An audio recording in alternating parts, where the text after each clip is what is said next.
So I'm celebrating 24 hours a week and probably 5 hours of sleep in the 24 hours before that.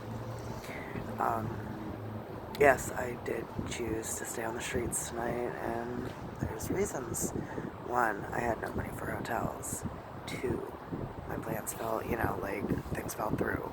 I tried talking, I reached out to about 5 or 6 different people, and either, something came up, or, they just don't have room. I can't ask people to just, move their lives out of the way for me, so,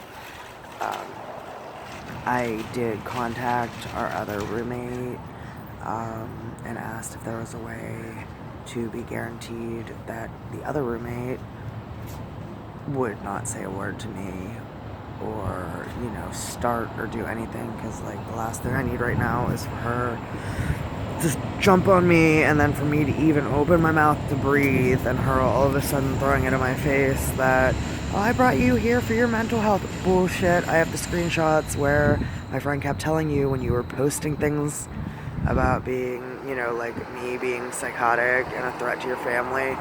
For a week, he was saying, well, if Ash is that bad and you're concerned for your family and everything, why don't you call the crisis center on her? Or call 911? And she said my mental health was my problem and not her responsibility. But she was making posts telling everybody that she brought me out here and I'm being ungrateful because she was helping me with my mental health. So all kinds of fucking bullshit. But anyway, I don't want to deal with the walking on eggshells. I don't want to deal with worrying about whether or not she's going to flip the fuck out on me and then have everybody convinced that I am the one who went completely psycho, when I'm the one that usually just fucking leaves the house to avoid anything. That's why I'm on the goddamn streets. But he couldn't guarantee me, that she wouldn't say anything or harass me or anything. So, no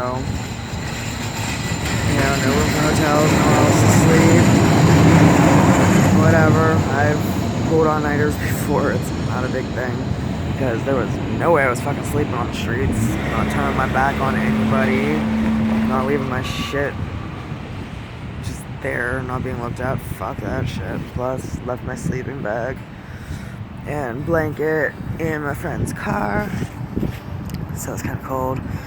But I did manage to dance a little outside a Voodoo Donut, which was fun. But then, I'm just dancing and having fun. It's not even sexy dancing. I'm not stripping. I'm not doing anything. I'm just being my goofy ass self doing fucking Cabbage Patch and shit like that. And this guy starts dancing next to me. And his friend's like, come on. He's like, no, I'm gonna dance with her all night. So he was getting closer and closer, and I'm like, I have a bubble. You're not staying here, because you popped my bubble and shit's gonna go down, because I don't like people. And he's like, oh, come on, pretty girl, I want to dance with you. Why are you gonna be like this, blah, blah, blah. And starts grinding on me. So guess who has to remind him that I'm carrying 2 knives. One accessible, each of them accessible to each of my hands, at any time. And he immediately left. Because I'm not in the mood for that shit. And yeah, I'm sure, the roommate will be like, oh, she carries a knife, she's so dangerous. For the past month, I actually didn't even have it on me, because I had left it in a friend's car, and I didn't get it back until, a week ago, and I haven't been in the house since, so... And then the other knife I just got the other day from another friend for when, extra safety. Yeah, so there was that, and then I danced like an asshole to some music that was outdoors, and that was fun. Shelters. There were no shelters open. At least none that I could find. The one that I stayed in the other night wasn't open to anyone. I have been told by many people, not just here, but people who have been in the homeless community and other places, stay away from the Salvation Army. Um, so yeah, after the stories that I've heard and everything, yeah, I'm staying away from it. So yeah. So then I went to that park, and I'm sitting there and just wanted to be left alone and just quiet time or whatever. Of course, this guy comes and he's looking at me. Of course, I'm playing with the knife around my neck, and he's like, "Hey, you want a place to stay tonight?" I'm like, "No, I'm fine." He goes, "Oh, come on, let's go back to my place. We'll party, blah, blah, blah, blah." No, dude.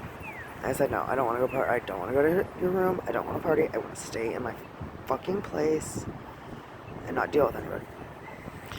But you're so pretty, blah, blah, blah, blah, blah. You're so pretty. What does that fucking have to do with anything? You're so pretty. I want to party with you. Come on, please. No, I'm not that fucking cold. I would rather my fingers fucking fall off than party with some fucking... Oh yeah, I did have another guy ask me how desperate I was to have a place to stay, even though I never said anything, because I wasn't, like, flying any signs or anything, just sitting there minding my own business. But yeah, I had guys, like, asking me, you know, how desperate I was for a place to stay, you know, wanting me to go party with them,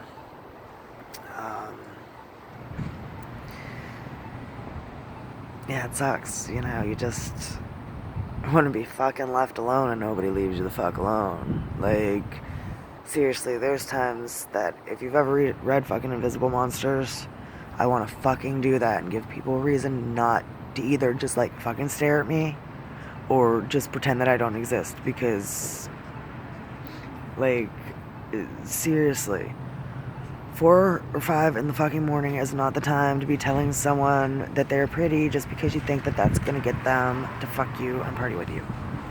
Because that's, like, pretty much the only reason that it seems like guys ever tell me that, because they just don't really mean it and are just using it to butter me up. So, yeah. I had more thought out, but my brain hurts so bad. I'm so exhausted. I can't wait to find a place and just crash for a couple hours. But I'm surviving best I can. You know, with the options that I have available, which aren't much, but oh well, today's gonna be a good day. Last night's over. Sorry the story wasn't as interesting as I thought it would be, but I'm too tired for storytelling today. So yeah. Yeah, see. Reynolds is setting in. Yay. Alright. Bye.